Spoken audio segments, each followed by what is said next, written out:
won't bow down. Yeah, yeah. They shut the gate too fast.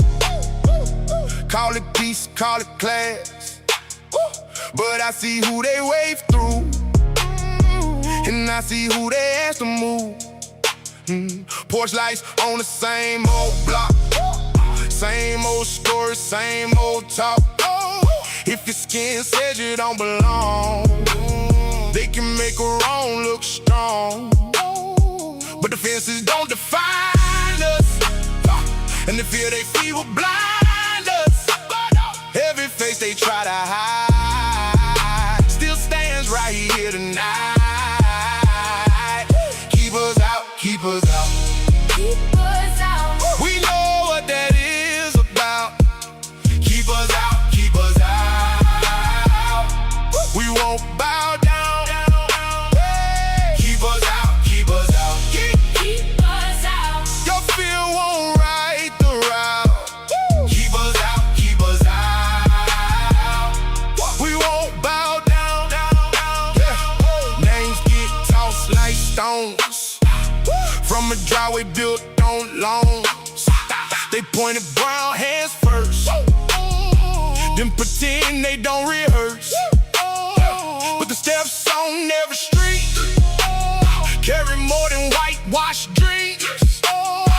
We belong where we stand, no permission in our hands. Yeah, and the silence won't protect you when the pattern keeps on showing. Every wall they build in pride makes the truth come back alive.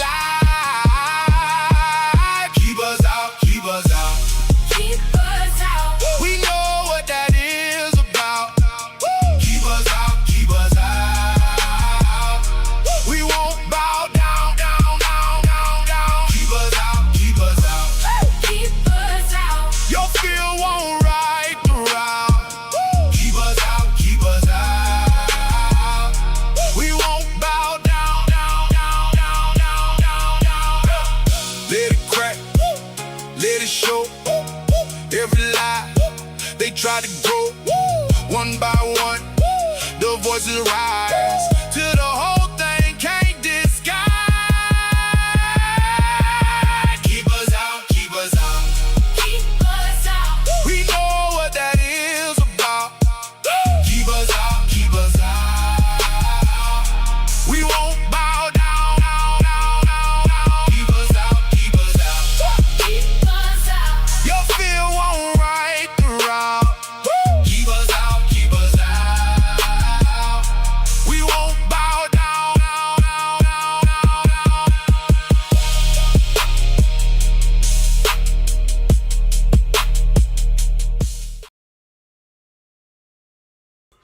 What it do, guys? It's your boy, the Juice. As you all know, my name is Troy Bradshaw, but I go by the Juice. Big welcomes. Good evening to you guys. Happy Thursday. Big welcomes, guys. Welcome in here. It's been a little bit of some breaking news. Nothing too crazy. And as we all know, I think a lot of us has probably heard about this by now. However, it looks like Luke Daley has somehow floated back into the spotlight just a little bit. According to some rumors and sources, Luke Daley, apparently he's got a warrant for DNA. So there's an independent investigative video and reports that confirm a May 2026 DNA warrant involving Luke Daley. So this warrant was not originally public, but somehow this warrant has somehow surfaced. So, I mean, apparently it was leaked through somebody.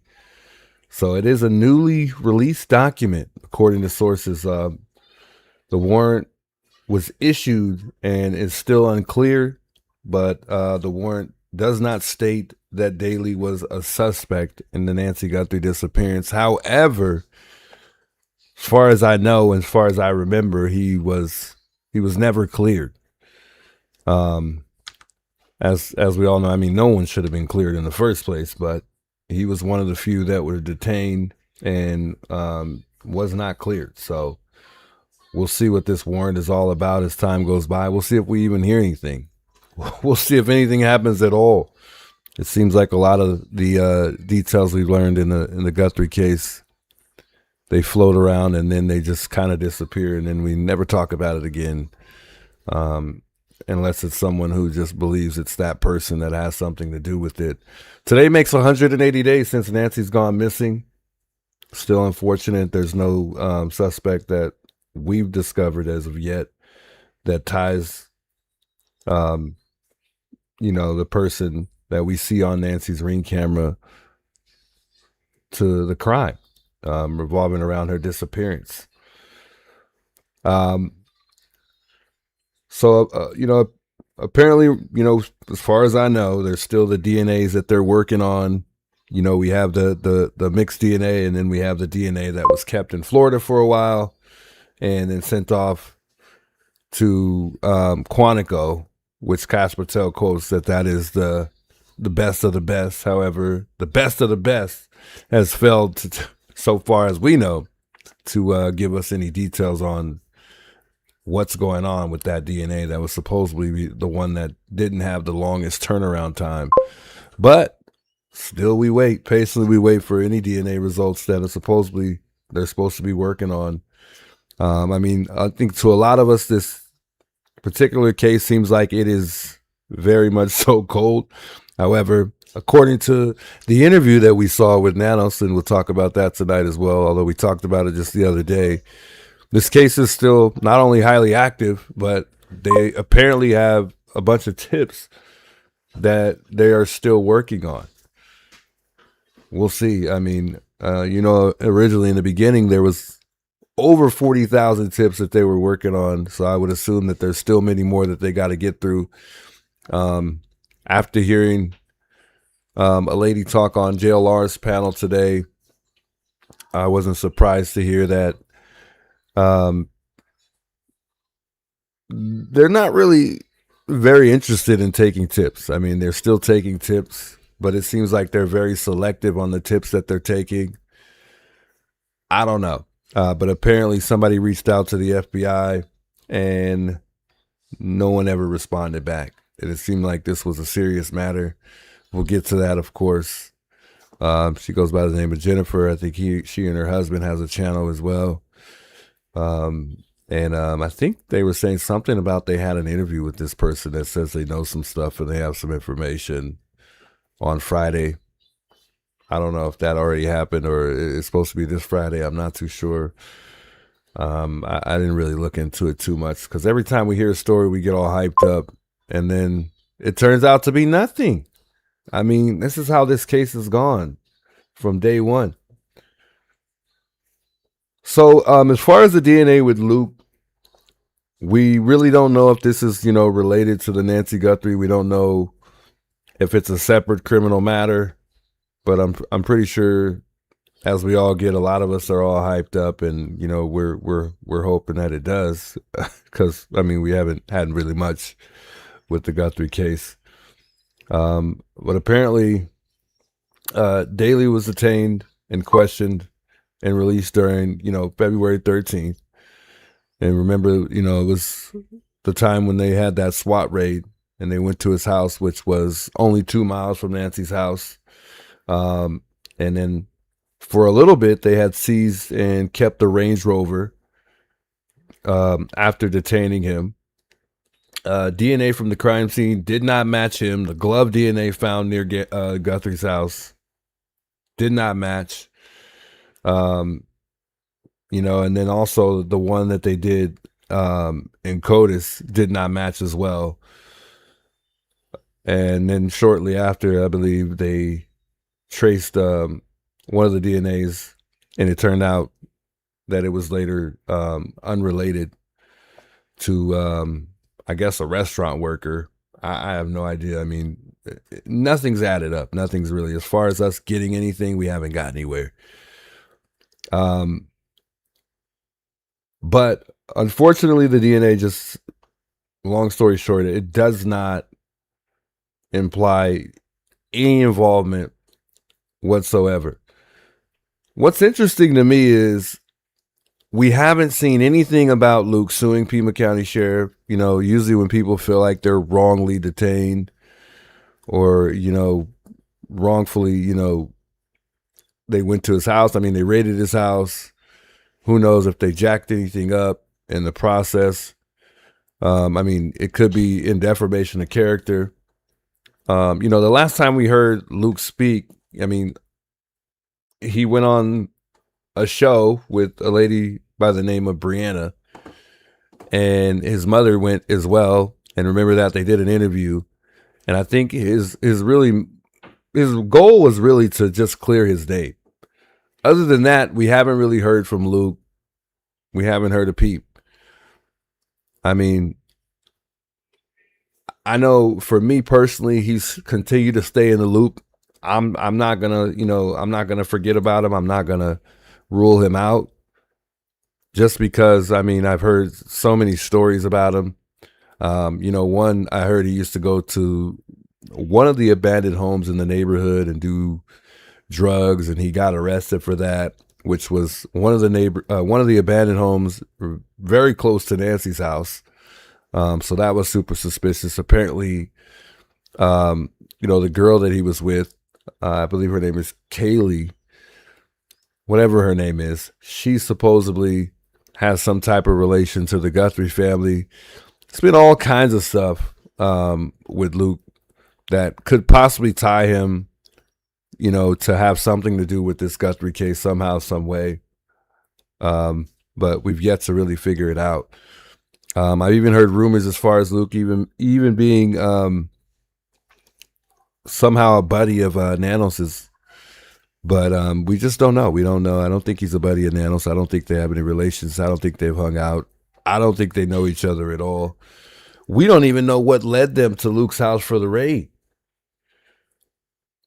But he and his mom have never spoke out or said anything except for the time that they, you know, were interviewed. Other than that, I mean, we've heard nothing. One other thing that was suspicious to me about Luke that, you know, really struck me is when they went to his house, and I think it was JLR when he went by the house after the raid the very next morning, and we saw that car outside and it was crashed. It was a Dodge Charger. And that's what struck me. And he mentioned that it was, you know, a whole nother separate situation. He didn't really say exactly what had happened, but that was a little weird to me. I know we've all argued whether or not, you know, there's a car at Nancy's home originally. Excuse me. We argued that there was a car on the surveillance video that was caught on Nancy's Ring camera. Originally, I thought it was a Charger in the back. Some people argue it's a truck. Originally, I'm not going to lie, the first time I looked at it and noticed that there was a car in the background, I thought it was the Dodge Charger. But I still don't know. I mean, now I look at it, and it kind of looks like to me like it could be an SUV. Still undetermined on that, though. We still don't know why Luke was raided. We don't even know why he, you know, was detained. We don't even know why they kept that Range Rover as long as they did. From what I remember, I think it was about a month. I don't know, no, I think it was a couple weeks, actually. I don't even think it was that long. And I know a lot of people, another thing is what made us really skeptical about Luke is the swollen hand. Remember, he had a really swollen hand at one point in time. And I think that raised the public's attention about Luke as well. Remember, he went in and he had this interview, and you know, what was also kind of weird to me is when he went into that interview, he had on long sleeves. Now, if you look at his mom, she looks quite comfortable. You know, she doesn't have on the most warmest outfit. You know, so I don't know. I think some of us felt like Luke had something to hide. But, you know, we don't know. I do feel like in that interview that he did that day, there, you know, I don't think he was 100% honest. you know, I think there was a lot of things that we could easily point out that we don't think were true for sure. I also think his mother lied in that interview as well. I don't think she was quite honest either. I think they both played the part and acted like they didn't really even know much about the case at all.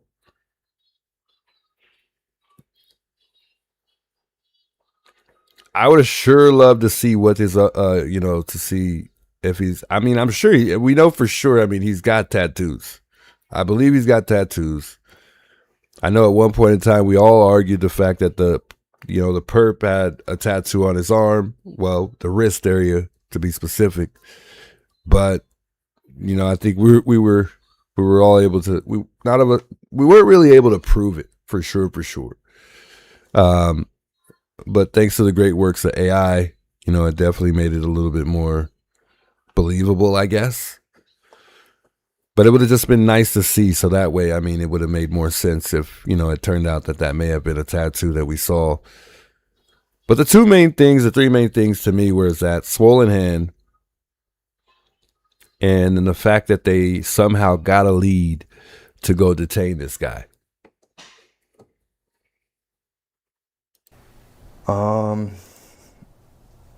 Probably maybe 4 or 5 hours.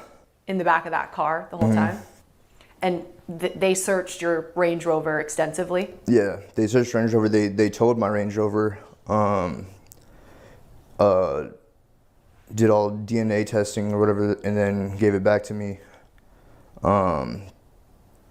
Took my cell phone. I've had no way to get a hold of anyone, which is probably a good thing because everyone's looking at me like I'm this person that I'm not. So it's been rough. You got your car back? Yes. In rough condition, or was it okay? Well, when I went to pick it up, like it wouldn't start. I guess they drained the battery down, and it was just covered in the whatever white substance that they use for testing. But yeah, then I got it started up, and it wasn't. Luckily, it wasn't damaged in terms of like repairs or anything. But so when they released you, what did they say? They say you're free? Did they say never mind? I mean, what was the verbiage there from them? They had just told me that they were still at my house, so I couldn't go home. But they drove me somewhere near the house and just dropped me off. I was like, well, I don't have a phone. How am I supposed to figure out when I can go back to the house? They basically said, you're just gonna have to figure that out. So, I mean, I waited just where they dropped me off at for maybe an hour or so. I had a friend that lived near the area, and I walked over there. They weren't home, so I was just waiting, like basically just on their patio. And then it got to the point where I'm like, well, they should be done by now. I walked back to my house, and this was like the worst part for me, is getting there and seeing the house torn up. But the worst part was my mom not being there, and her being elderly and having AFib and things like that. I'm thinking the worst. Like, I see her cars here, but she's not there, and I don't have my phone to get a hold of her. So I'm wondering what happened, if I need to start calling hospitals or what the deal was. But luckily, I guess she went to one of the neighbors, but I didn't find that out until the next day. Right. Now we know Luke's got, he's got a record on him, which I think, brought people's suspicion up even more. I mean, he's got what's he got going on? Trying to remember one thing that he had on his record. Multiple drug convictions, and he's got the prior the jail time that he did. He's violated probation in the past. And it was just weird that he lived 2 miles away. And that's pretty much it. I mean, nothing really, to me, sparked me a lot. I know Criminal Network was really big on Luke, and I think he still keeps him in the loop. The last time I checked, I mean, I think he's, for the most part, that's the guy for Criminal Network. Shouts to Alex, by the way. I think somebody mentioned him in the chat. Good to see you, by the way. Yeah, I mean, I don't know.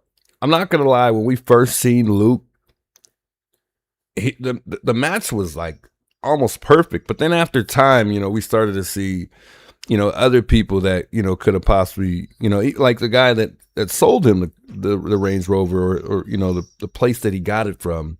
Apparently the owner, I mean, he also looked like the perp. It just, it was like every person that we came across started to look exactly like the perp. I mean, everybody looks like the perp, or somebody has some type of close, it's just been close. But I think Luke's brother looks a little bit close. I mean, he seems like it's a closer match than Luke himself to the actual perp. But I mean, they matched up fairly close. So when you look at that comparison, it's hard to say like that he's not the guy. And to be honest, him coming out, clearing his name, saying it wasn't, he wasn't the guy. I honestly don't think that was enough, And I honestly don't think he cares much about Nancy missing either. Otherwise, somebody who not only just wants to go on with their life. I mean, I would think these guys would like want to support the case somehow, some way. I mean, at least to make it look like that they have no involvement. But, I guess when something happens like this, that's detrimental, you just kind of want to move forward and just leave it behind you. But I mean, like I said, I keep Luke in the loop still. I'm not going to let go of Luke until this whole thing is solved. I mean, he could very much so be just, kind of slipping through the cracks. I mean, anybody could be the suspect at this point. But when you compare these pictures and when you see that comparison, it is fairly close. I mean, he's got the goatee. The nose kind of drops off, as Monks and Tree get pointed out with that drop off, how the nose kind of comes out from the bridge of it, and then it just kind of drops down. I mean, the eyebrows are very close. And then the lips are, somewhat close as well. Obviously there's some things with the perp that we look for that we believe that are distinctive, like kind of like the cleft lip. And then, there seems to be, a little bit of like a cyst or some type of swollenness, around the eye area, that we don't see with Luke. And then, obviously that swollen hand. So it's hard to say, guys. I mean, it's very difficult. And everything is just rolled slowly as we wait for something to crack in this case. So, I mean, we'll see what happens with the DNA. I mean, some people are waiting to see what happens with the Colella thing. As we've compared Colella the same way we've compared Luke to the perp. And it just, again, it's close, but it's almost like it's just not close enough. I mean, it's close enough, but we can't say until it's proven. And I wanted to bring up another photo here of Luke and the perp here,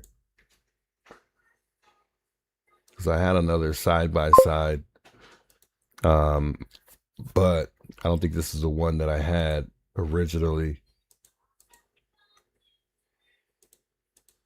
No, not the one, but I mean close enough. I don't know, chat. I don't know.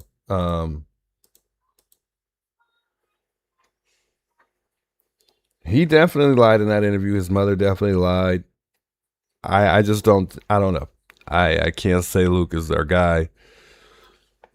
I think there is a good possibility that someone that we've interviewed or detained, or the law enforcement has interviewed or detained, not me, could have slipped through the cracks, and we just don't have enough info to, tie them to this highly profile crime. But I mean, in time, we'll find out. I still have hope. I still think this case will be solved at some point in time. As dry as it's been lately, I can honestly say I've seen a lot of people losing a lot of confidence in this case. I mean, sometimes I find myself thinking, you know what, they might not crack this case. I mean, it's at a point where it feels like they've gotten away with this, I don't know. I can't call it. Whether or not, let's just say Luke is not our guy, and, it's somebody else that we haven't discovered yet. You know, I don't know if this person is still here. Like I've said, I think that this person, you know, if they're not here, they got to be in Mexico, which is going to be a very difficult place to go search and look. I think we would have to get a tip from somebody to kind of, you know where to go. Because again, I always say this, you can't just go to places everywhere in Mexico. Not only that, the cops are just as dirty as regular people in Mexico. So, you know, going to question them and hoping that they're going to be of assistance, it's a risk. It's a risk that you might not want to take, and it's questionable. It just might not happen. You know, they might just act like they want to help and lead you to nothing. That's why I always say, I mean, Brian Ensign going out there, it just probably wasn't the best idea. And I just knew he wasn't going to get anywhere because Mexico's not like that. They don't really tell on their people. I don't really see much going on with law enforcement there as far as cracking cartels, because some people think that the cartel may be involved. A lot of the times when there's an arrest made amongst the cartel, it comes from us. It's not really the Mexican police who are, you know, making these arrests. So, I mean, you can't really depend on them. Shouts to everybody tuning in, by the way. Good to see you guys in the chat here. I didn't even get to say hello to those of you guys tuning in. Glad to catch a lot of you guys a little earlier today. Obviously, that's the goal. I'm going to start streaming a lot more earlier. I'll probably try to juggle both when I stream in the day and then also stream during the night as well. Bev Mac, good to see you. Shouts Sweet Scorpio, Julie Martin, big welcomes, by the way. Big kudos. Welcome, Michelle. Welcome in. Valerie says Savannah's fake. What makes her fake? Dang, I think a lot of people are starting to feel that way, right? Criminal Network in the building. Shouts Criminal Network chiming in. He says Savannah needs to quit speaking like she's commentating for a Dateline special. Stop with the poems and speak English, Savannah. Yeah, I mean, at the very least, I think we do deserve her to just kind of like, you know, be...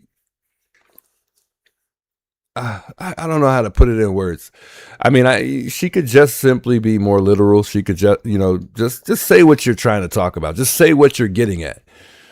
You know, it's almost like it's a subliminal message, or it's like a sugar-coated message, how she kind of words things, which makes it real questionable for us, and it makes it harder for us to understand, you know, what she's talking about. And I mean, she put out another plea just recently, and I already knew what was going to happen. The same thing that happens every single time she puts out something. She knows something. She's talking to somebody specifically. I truly don't think so. And you know, Chris from my God, what's the show that he's on? Is it Kumo? Can't remember the name exactly. He thinks that they know just as much as we know. He thinks that Savannah doesn't know anything. And I agree. I don't really think she knows anything. I don't think that I don't think they're close at all. I don't think that they know who this guy is. I don't think they have any idea who the perp is, or maybe some people argue, oh, they're just, you know, they know who it is. Savannah knows who it is. She knows it's Annie and Tommaso. She's just waiting for them to come forward. It sounds real good. I'm not going to lie. It sounds good. It sounds logical. I mean, it sounds like it could definitely be possible. I just don't think so. I mean, occasionally I do find myself like, you know, maybe it is them and she just wants them to come forward. But at the same time, that's my mom. Like, how long are we going to wait before we just spill the beans? Are they telling Savannah that they don't have enough to make this arrest, and in order for them to do this, they just need to come forward and be honest about it?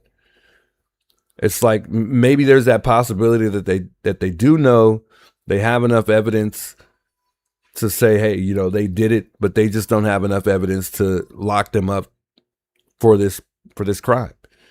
I don't know. I mean, it sounds like it's very much so possible, and it goes back to, you know, this will never leave my head. People say, follow the money, follow the money, follow the money.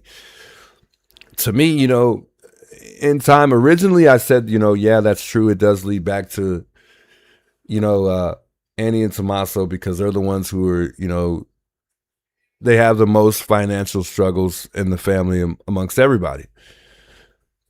But now, you know, I think about Nanos, his gambling issues, the fact that he's put his apartment in debt. And then you got the corruption to go with it. You know, I think the money, following the money, could also lead up to lead back to Nanos too. But I mean, it does make more sense with it being family rather than being the sheriff. But if you think about it, you know, who could pull this job off in the way that it's been pulled off? I mean, I know the first thing we think about when it comes to that is probably Cameron. I've been getting a lot of emails. People keep asking, you know, where's Cameron? Why has Cameron been so quiet? Where's Annie and Tommaso? Where is Annie and Tommaso? I don't know. I think they're in Vermont with Cameron, or they're here living in somebody's spot that they, you know, just gave to them to, you know, be able to keep themselves safe and continue to hide from the public. But how long do you hide? You know what I mean? How long are these guys going to just stay under the radar before they finally show their face again? What is the point? The longer they wait, the more suspect it seems. I don't know what the point is, besides them being in fear for their safety. But how long, you know, is it going to take for them to just come out, speak, say something? I think them speaking to the public would be helpful. And they don't even have to speak. They could get a lawyer and have a lawyer speak on their behalf. That's the crazy part. But if they're not here, they're definitely I think they're in Vermont. I don't think Annie and Tommaso are in Italy. For some reason, I just don't see it. But they very much, they could be anywhere at this point. They could be anywhere. But then it goes back to the money situation. Like, I mean, no one seems like they're working right now. So how do they have the money to support the family while they're hiding under the radar?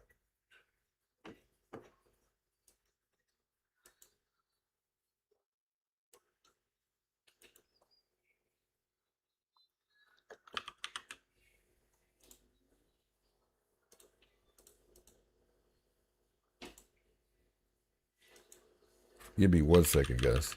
Forgive me, folks. I thought I had this plea pulled up here.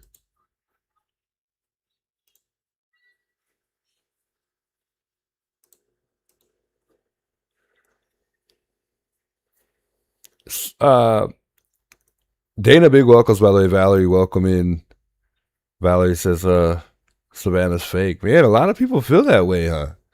I don't know. I feel like there's a lot of confusion, though, too. I mean, I feel like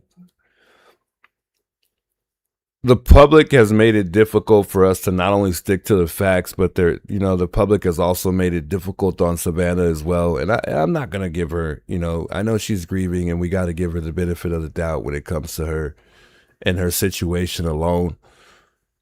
But at the same time, this is an active case. This is an investigation going on. This is an old lady that went missing. And it's not about Savannah. This is about Nancy. So, I mean, I definitely give her the respect due to the fact that she's it's her mom, and I give her that respect. But at the same time, give the public something. Give us something. I understand protecting the case, not sharing certain information, but at least give us something. You could at least give us something. It doesn't have to be something that interferes with the investigation, but at least give us something to, for us to help you more. Simply just pleading, I'm going to keep it real, just crying isn't helping us help you. It's not doing anything. Coming on today with a very specific message. Months since our mom was taken from us. Our family is in agony. We are in a nightmare that will not end. nothing about our situation has changed. We have done our part, and we will never stop looking for her. We will always ache for her and feel that hole in our hearts. The world can be a cruel and unforgiving place, and I know that you have tried to do things the right way. So I'm asking you, begging you, to do the right thing now. Make the right choice. Help us find her. Tell us where to look for her.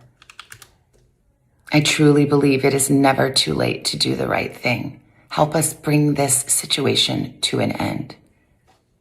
For all of us, no matter where we've been and what we've done, I believe there is always a way home.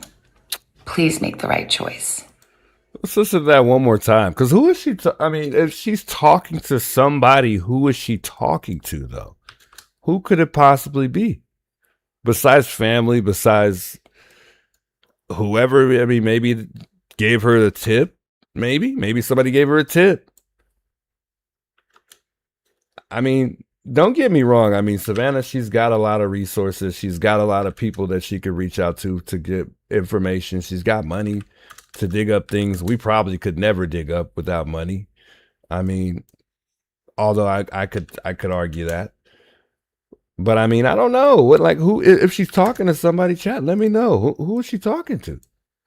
I don't think she's talking to anybody.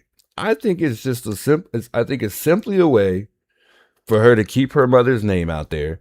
I just don't see it as, her, secretively talking to somebody. I don't see it.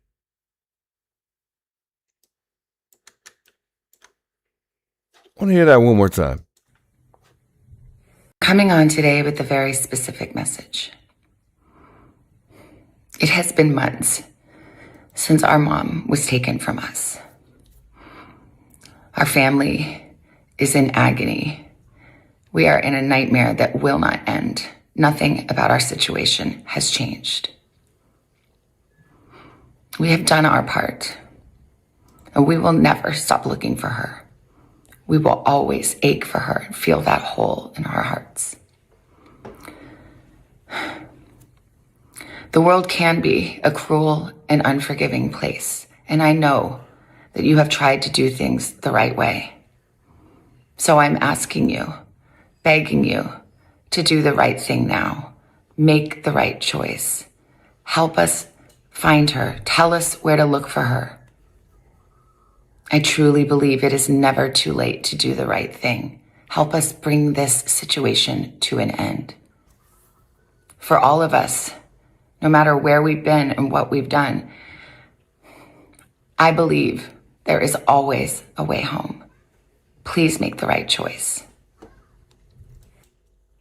Tell us where to look for her.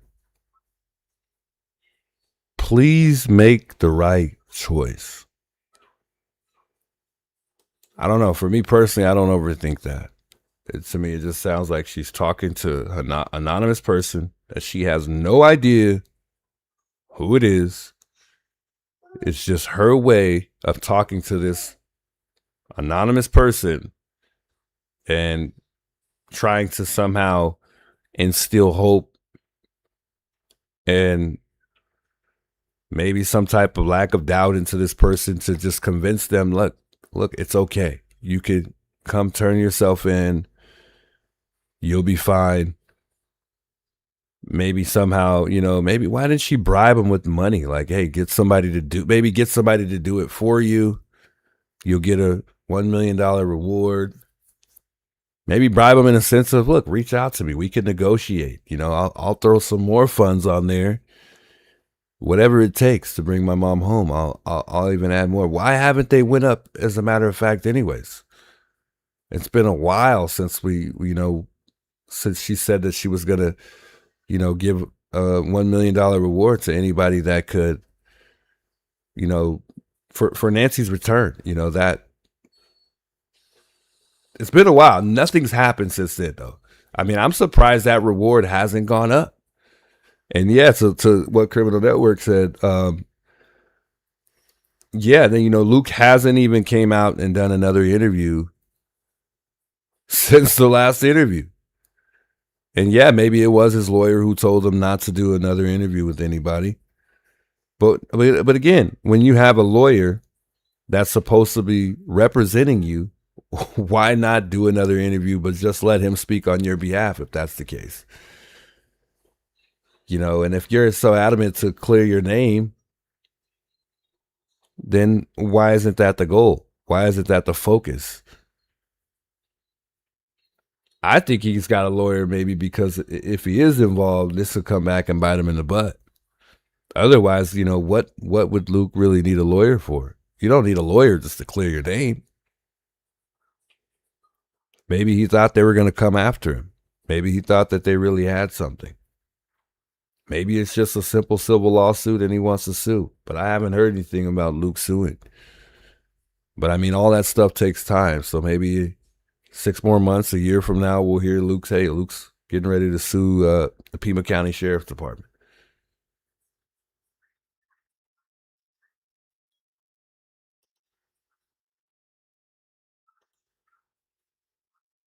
Sheriff Nanos sat down the other day. He had an interview for whatever reason, which is kind of odd to me. Let me just point out that when we got arrested, it was a lot of younger guys. It didn't seem like much of any older gentlemen. Well, except for the one that made contact with me on numerous occasions, who was a sergeant, who made the arrest on Criminal Network the day he had went back out and got arrested. Other than that, I mean, it seems like a lot of his minions are younger, maybe because Sheriff Nano thinks he could manipulate the younger guys rather than the veterans. We see what the veterans do and how they respond, at least one of them. So I think, if he's got minions running around and he's making guys do things for him and threatening these guys with their job, I think a lot of times it's the younger guys. Aaron Cross wasn't having it though. And he's a veteran. He's been around for a while. And I think you take more of a risk when you're trying to make these guys do something under oath, breaking laws under oath. You're taking more of a risk of something backfiring. But when you got newly fresh guys involved, it's a little bit easier to provoke these guys to want to do things, not only under the table, but I mean, in real time. I mean, you saw it. These guys came out and broke the law and violated our rights.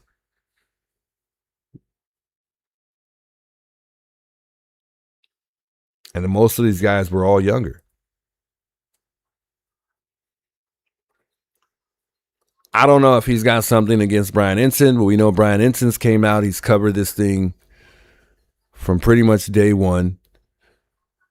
I don't know if he's got something with News Nation. I have no idea. It's pretty shocking to say, but this coming Saturday, August 1st, marks 6 months since Nancy Guthrie, the 84-year-old mother of Today Show host Savannah Guthrie, went missing.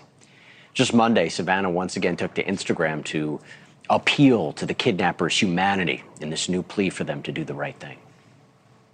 The world can be a cruel and unforgiving place, and I know that you have tried to do things the right way. So I'm asking you, begging you, to do the right thing now. Make the right choice. Help us find her. Tell us where to look for her. I truly believe it is never too late to do the right thing. Help us bring this situation to an end. And look, after 6 months, it's a fair question to ask if whether or not the case has gone cold. Something my next guest, Wyatt Sharp, host of the Sharp Exchange and Gen Z political commentator, was able to ask Pima County Sheriff Chris Nanos in an in-depth interview just yesterday. The question was asked of me, is this case cold? It is not cold. We have a lot of evidence that, like I say, our scientific labs are working. There's video evidence that we continue to work with, not just labs, but also some private corporations who have graciously given their time to help look at some of the video evidence and see if we can't piece things together. Right. And of course, there's literally thousands of tips that come in. Certainly, they're not coming in at the rate they were initially, but we still get them. And Wyatt Sharp joins me live now. Everybody take a look. This is the future of news. This is the future of media right here. First of all, congratulations on getting that interview. Pretty incredible. Let's talk about it. Thank you. So just this week, we were showing Savannah put out this new plea. You asked Sheriff Nanos about his relationship with the Guthrie family, which has always been kind of a question mark. What did he tell you? Yeah, it was really interesting because in the beginning, he tried to make it out as if the relationship is very strong. He said that the Guthrie family and him are on good terms. He had said that she has his contact information, as does the rest of the Guthrie family. But then he said that they haven't spoken to each other recently, which I thought was particularly kind of perplexing in general, but particularly because we're coming up on the 6-month mark, as you pointed out, on this Saturday. I thought that there might have been some type of an effort from him or his office to reach out to her and kind of at least update them on where things stand in the investigation, but according to his account, that is not the case. Yeah. I gotta give Wyatt some credit here. I gotta definitely give him credit where credit is due, because I honestly think Chris Nanos, he underestimated this guy. He did not expect this kid to ask these questions like the way he did. I think he underestimated him due to the fact of his age and how young he was. But I think he did a great job, and he asked very good questions to me. And obviously we knew what was going to happen, though. I mean, I found that a lot of times Sheriff Nana was saying that, it was a lot of questions. I mean, but, he did ask multiple questions at once, which I think that they were very good questions. But, it's just really suspicious that not only do we not have a press conference, but here he is once again taking interviews. He keeps talking. He keeps on talking. And it's going back to Brian Ensign. He didn't give Brian Ensign, he hasn't gave him an interview for whatever reason. I don't know why, but apparently Sheriff Nano thinks that it's someone local. He picks and chooses who he would like to interview with. And I think, there's a reason why, he just gave this young guy an interview for sure. And again, probably because he's young. I think he has his way when it comes to manipulating these younger guys. Not only that, though, Brian Ennin was one of the few who saw the blood. So, maybe it was something with that. But, it most definitely maybe has something to do with News Nation. News Nation was the one who published, multiple segments showing Nanos pushing back on Patel's statement. And that's what he did in this interview. Apparently, according to him, Kash Patel, there's some confusion. He's calling the statements that Kash Patel made false and, also harmful to the investigation. And that's one of the things that News Nation published. Not only that, I mean, they published multiple segments showing Nanos, showing that Nanos also covered other controversies. I mean, there was a no confidence vote. They covered that. They had, reports about his discrepancy as far as the work history goes. And then Pima County officials were also demanding answers from him as well. So, I mean, they covered all this stuff.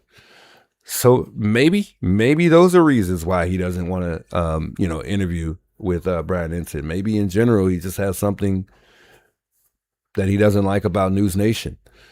And I think that's easy to say because, I mean, you saw how the news station here, local news, and we're locals, local residents, how they represented their local residents. And it's just that easy for you to be upset with the news based on the stuff that they put out there. So I'm not going to look past the fact that maybe there was something that they put out that Sheriff Nanos didn't like. And he said, look, I'm not going to interview with them anymore, ever again. It's possible. Very possible. That's unusual. That's unusual given this ongoing investigation. But look, I'm not surprised considering you haven't heard too much commentary from Savannah Guthrie about Sheriff Nanos. Look, he has gotten his fair share of criticism over how this investigation has been handled, including the time it took local investigators to contact the FBI. By the way, something that FBI Director Kash Patel publicly called delayed. You asked Nanos about that. I want to play a quick clip of it. Sure. A lot was said from, I guess, Director Patel about how we delayed contacting them. I just think he's misinformed and doesn't understand that that evening when this event was actually the afternoon of the first one we first learned of it. Yeah. Our detectives were called in after our search and rescue team recognized what they had, contacted our investigative teams. They immediately contacted the Violent Crime Task Force, and their representatives were there. And just following up on that, what did he tell you about his office's work with the FBI now? Yeah, again, going back to kind of the comment that Kash Patel made in an interview with Fox News talking about how the FBI was delayed and how they weren't allowed to go onto the scene because Chris Nanos' office hadn't reached out to them, hadn't kind of extended that hand to cooperate with them in the investigation. He said that he thinks, obviously, as you heard there, Kash Patel is misinformed, but he went a step further than that and said that Kash Patel is sharing false information and receiving false information, he had said, from those around him, which he said he believes is actively hurting the case. So he also said that he's never met Kash Patel, which I also thought was weird because obviously if it's any other case, it would... Straight up lie. Kash Patel has been around for how many years? And Sheriff Nanos says he doesn't even, he's never spoken to the guy, but he's the lead when it comes to the FBI. I mean, come on now. Really? You thought we were really going to buy that one? My goodness. Be unorthodox for the FBI director to be talking to a local sheriff, but this is a case that has captivated the attention of the nation and, frankly, the world as well. Yeah, that is surprising. I also understand he talked to you about DNA in this case, right? What did he say? Yeah, so I had asked him kind of what the holdup was because standard DNA doesn't usually take this long. So I asked him if it was because it was familial genealogy, and he had said that they are looking at both standard DNA and familial genealogy. He had said that labs across the country are kind of working with one another. But one thing that he said that I thought was a little bit odd, and I think it was his effort to kind of use it as a scapegoat to not necessarily have to answer some of the questions on DNA that I had, was he kept on referring back to how he's not an expert on DNA, how, if I want to get more information on that, I should talk to the DNA people in his office who are kind of managing that. So he didn't go as far as I would have liked, but the fact that he confirmed the familial side I thought was quite interesting. I have about 30 seconds. Does he believe the kidnappers are still in the area? I asked him that, and his response was, quote, absolutely, could be, sure. So not ruling it out, which I think is a little bit concerning, again, as we're approaching the 6-month mark, that they can't even say whether they're still into... It's quite amazing to me that he's not ruling that out yet. They're not even, he's not even having... First of all, the task force could be a big, they could be a huge help. Not only that, they could be out here stopping people, pulling people over, making arrests, just the little things, and this happens a lot where the little things add up to, the big fish is what I could quote it. And none of that's happening. Remember at one point in time, even in the neighborhood, they were supposed to have, a lot more officers patrolling in that neighborhood. And it seemed like the same amount that had been there from the beginning of time, just patrolling in the area of Nancy's home. Nothing seems to be happening differently besides the no parking signs in the neighborhood. And by the way, the no parking signs have been removed. They actually put up metal parking signs. Remember, I think Juanita was the first person to say it, and, I think Criminal Network as well, that those parking signs were fake. They weren't even legitimate parking signs. The no parking signs that were put up that were pieces of paper. Well, now they're actually metal signs. So they put the metal signs out there, took away the actual ones that, have a thing that you could scan on there, the QR code, along with whatever else they got on there to go with it. And it's just on Nancy Street. It's not even on it's not even amongst the neighborhood. It's just specifically on Nancy Street. So yeah, I mean, and I take it this was, the CFA doing this. It wasn't even really an actual like enforced rule when it comes to the law. But according to them, it is because they were able to arrest us or, give people citations for, parking in the neighborhood. But I mean, this is all going to come back to bite them in the butt. I mean, they should know better than this. And why is that more important than finding Nancy? Why is people parking or being around Nancy's neighborhood more important than finding the person who actually did this and bringing Nancy home? It's not. It's not. But apparently, keeping the peace amongst the neighborhood is more important to Sheriff Nanos. Not keeping the peace between streamers and the neighborhood. No. Just specifically the people in the neighborhood, which is quite odd to me. I mean, it's a little weird.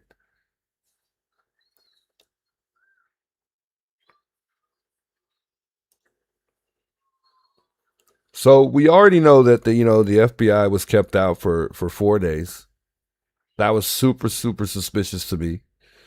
And Cash Patel, luckily he came out and he actually told us that. The evidence that was supposed to originally just, to me, go straight to Quantico, it didn't. He kept that for God knows how long, which to me delayed this investigation. I can't say it more than enough that this is the person that has interfered with this investigation by far the most and brought the most attention upon himself more than anybody else. It's about Sheriff Nanos. It is not about Nancy. It's not about family closure. It's not about family justice. It's simply about Sheriff Nanos. That's it. It hasn't been about anybody else but him.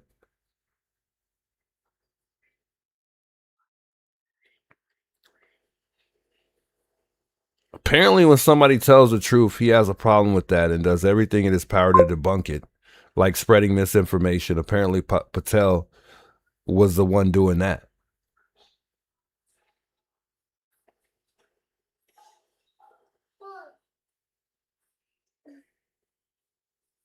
Shouts Connie. Thanks so much, Connie. I appreciate the 5 gifted memberships. Thank you for all your love and support, as always. Truly, truly appreciate that. Much love to you, Connie. She did 2 of them. Man, shouts Connie. If you guys are officially a member of the channel, don't forget to thank Connie. She's always gifted memberships here on the channel. God bless you, Connie. Man, insane.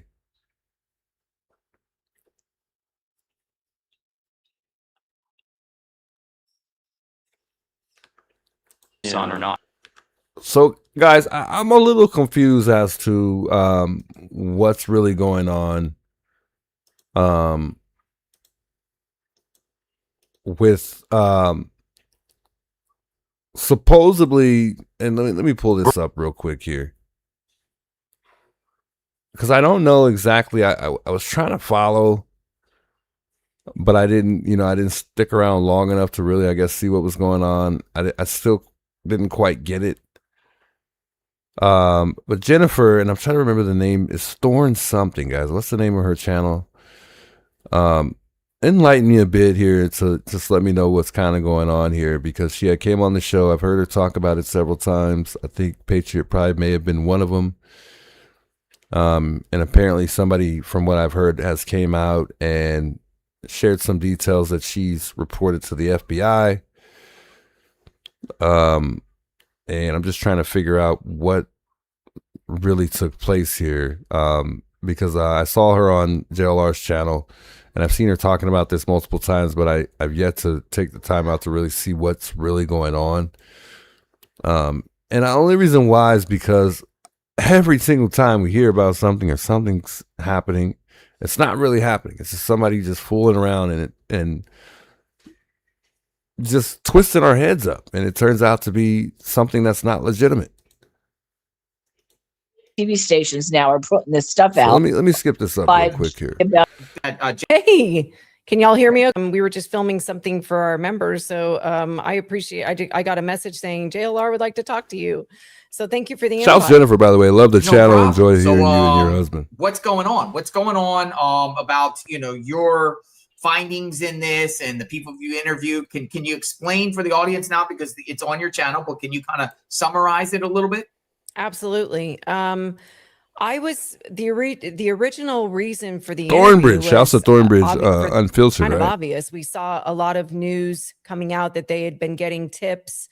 I understood it from the newscast that I had seen that they had only received 2 tips, and that the first tip came in around Mother's Day, and then the second one came in around the time that everybody kind of blew up, showing that they'd been getting tips.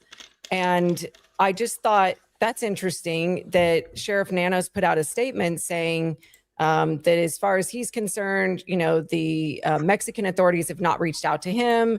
Therefore, I mean, I'm summarizing his statement, but basically they didn't deem it credible. So he's not going to deem it credible, and that's it. But they're aware of the situation. And I was like, what? Because I know that he'd been saying over and over and over again, no tip is too small. We absolutely want everybody to come forward. You never know what's going to be important. So I wanted to hear straight from this organization, what were the tips and why were they deeming them credible enough that they're getting all of the, that's my husband, Glenn, all of all of the volunteers out with security. I mean, it's a large operation that they're out there searching. And then, of course, as some of you may have heard, they also found a mass grave. It was, you know, this is a dangerous operation. So I'm just so confused because I have no idea what she's talking about at all. I mean, maybe I just don't understand English, but I'm just trying to figure out what she's getting at that took place here. Because I don't know, it's not really saying directly what really took place. I mean, she's saying it, but it's not. It's like you got to catch it, kind of type of thing to me. I don't know. I'm just not really quite catching it. About, you know, your findings in this and the people you interview. Can you explain for the audience now, because it's on your channel, but can you kind of summarize it a little bit? absolutely. I was the original reason for the interview was So what interview, guys? Because I haven't seen an interview. I haven't checked. I guess I should go check now. Now would be probably a good time. So did she interview somebody? So apparently maybe somebody she interviewed they know of the perp, or they know like what's going on here? Because I every time I hear the story, I think I chime in a little too late to figure out what's really going on. But apparently this is some serious news. So I guess I really need to look into this to really see what the heck is going on here. obvious. We saw a lot of news coming out that they had been getting tips. I understood it from the newscast that I had seen that they had only received 2 tips, and that the first tip came in around Mother's Day, and then the second one came in Me around too, the Oakley. time I'm that confused. everybody kind of blew up, showing that they'd been getting tips.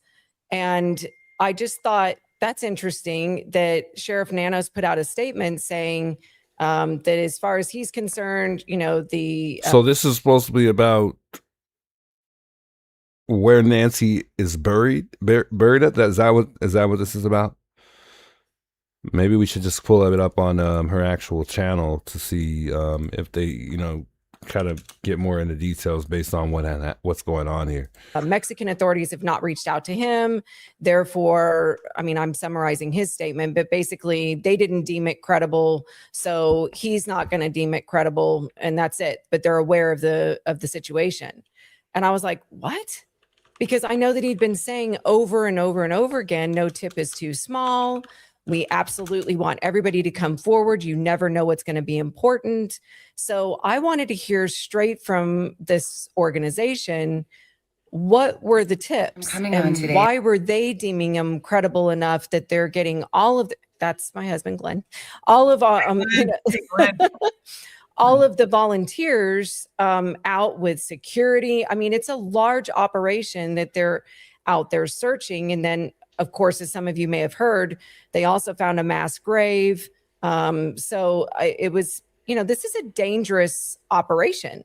So I was lucky enough that I told them, look, I've got a podcast. It's not many people.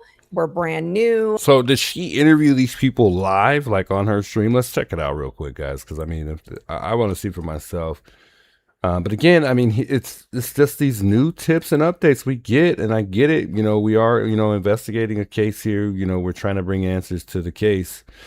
However, I mean, Operation. I that just they're really out there haven't. searching. I just find a lot of people that bring certain things like this to our attention very hard to believe. But it sounds like based on the little things that I've heard so far, it seems like, you know, this could be credible. I don't know. But let's pull it up here. I want to see if this is a little bit more. I guess we hear a little bit more details here because she's just more like JLR asked her to do is she's more so summarizing it rather than. You know, I think for the most part she's telling it all, but I don't know what's exactly going on, so I'm not going to know unless I kind of hear from the beginning. Professional enough in my English. Let me find my other friend, or it's her cousin. And she called me back and she said she's declined. And I said, why? And she said, because she knows who these people are. She knows who they help find and why these bodies are found. And she is too scared. So we had to reach out to our friends in Texas. Not with the group, though. Not with the group. It's DJ says you've been telling me for 3 nights. Man, I'm so sorry. Should have emailed me or something. I wouldn't have minded. I might have not seen it in chat. with the association with the bodies that they're finding. A lot of times are from cartel. Well, she should have suspected this, though. Now, that's the one thing I did heard was she had a difficult time giving this tip to the FBI because she reported it to the tip line. Now, based on what I've heard, I mean, they're very selective on the tips that they're taking. So, I mean, if I'm going to reach out to anybody, you know, and that's the FBI, I'm expecting that it's going to be an issue. It's not going to be something that's a smooth process, you know, and it's gone both ways. Some people have had a successful, smooth process when they came to, you know, delivering, you know, when it comes down to delivering information and giving tips to the FBI, you know, it hasn't been a smooth process for everybody. And it's even skeptical at this point that, you know, they're even getting tips at this time, which makes me believe sometimes that they got what they need.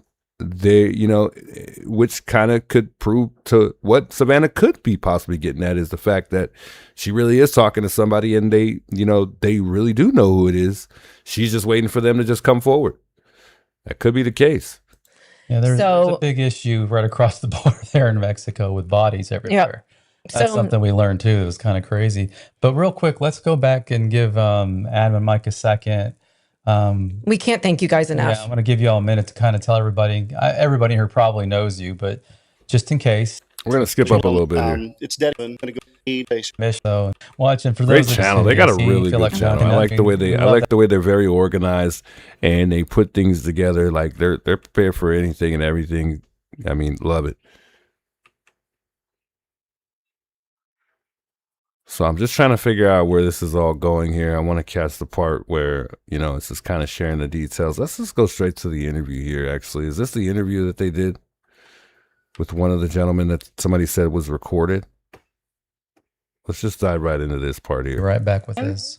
But he said that that is a difficult question to answer because he's not too familiar with anything about Nancy, really. Okay, cool. Let's back up. Let's back up real quick, and let's just go here. Search Commission, Guadalupe, Just because we are on Spotify, yeah. All right, let's back up here for a minute. I want to see what's going on here. Yeah. Oh, there you go. I speak a little Spanish, but it's from my days in construction. It's a little. Well, that's what I was told. Don't quote me. So anyway, I just figure we'll establish a little bit of who they are before we go into any kind of the interviews that Jen was able to get. And then I think is this the graphic? Yeah. This is who they are, Jen. If you might want to read this, Jen, just because we are on Spotify and we've been told. To any of our listeners, my son yells at me. He's a firefighter and listens to us. He was like, read the graphic. Context for tonight's interview with Ramona Ayala, a real documented citizen search collective in Nogales, Sonora. Why they are viewed as credible. Citizen-led search collective based in Nogales, Sonora. Active before the Nancy Guthrie case drew wider attention. founder/leader, identified in local reporting as Ramona Guadalupe Ayala Ortiz, participates in organized field searches and regional mass search efforts. Local reporting has linked the group to discoveries of human remains during search operations. Search efforts have involved coordination or support from authorities, including the Sonora Search Commission, AMIC, Guardia Nacional, Policia don't forgive my Spanish, Estatal, Spit it out. and municipal police. The group has publicly pushed back on false rumors and warned families about scams. And that was very important to note, because they said that part of their organization's mission is helping families that want their loved ones back and making sure that those families don't get scammed with, give me this amount of money, I will, find your loved one. Yeah. Both she and Juan, who was our first interview, made it abundantly clear that their organization is not about putting people in jail. They don't care about the who, the what, the why. Their mission is to find the loved ones that have been missing and get them back to their families. And when I saw them interviewed multiple times, and then Sheriff Nano's statement about no tip is too small, and then he came out with his official statement, which Glenn will share, which was in summarization, the Mexican authorities don't deem this as credible. They have not reached out to us, and therefore we don't deem it as credible information. Do you mind if I play the little tip thing? Yep, I appreciate it. Sheriff Nanos, just to kind of give you, we're just trying to build our case here, because we are not saying that Buscando Corazones is legit or they're not legit. We've already done our research, and they are a legit That's going to be up to you guys. Yeah. They've been around for several years. They're not affiliated with the people that were at Nancy's house digging in the dirt out there. They used to be. They've split off years ago. She said it was like, you'll see that in the interviews, look at difference of the way they wanted to do things. And so Buscando has basically become the group that they kind of filter out the noise, and they're highly respected. So we're just kind of blown away that nobody seems to be interested in the tip that they received. Now, the tip they receive, everyone can say, oh, that's fake. Well, that could be, but Buscando's not. And this woman believes the tip that she's getting. It kind of reminded me of, TMZ, he believes that the letters that they received, or some of those letters are real, same kind of thing. Somebody can talk you into it. These tipsters are pretty, they know what they're doing to manipulate you. But she's the kind that I don't think she gets manipulated. She feels like pretty it's no real. nonsense. Right. Yeah. So whether the tip's real or not, we're not saying that, hey, they should, run down there and start digging in the dirt with them. But it's blowing our mind.